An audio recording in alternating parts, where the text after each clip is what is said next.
मियां जनों से खबर शामिल करते हैं। हमारे ब्यूरो चीफ चौधरी हिजर हयात खाक की रिपोर्ट के मुताबिक थाना तलंबा के SHO मुनव्वर गुजर और कांस्टेबल नौमी गुजर को RPO मुल्तान की तरफ से बेहतरीन कारकर्दगी दिखाने पर तरीफी सर्टिफिकेट से नवाजा गया।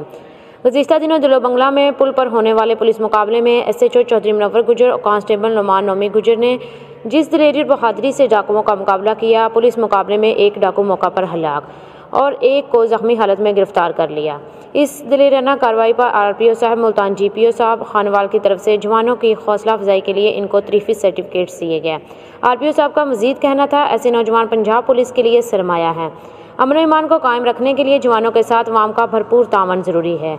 मैं उम्मीद करता हूँ कि थाना तलंबा के SHO चौधरी मुनव्वर गुजर और इसकी टीम थाना तलंबा की हदूद में चोरी, डकैती और मंशियात जैसे जराइम का खात्मा करके ही दम लेंगे।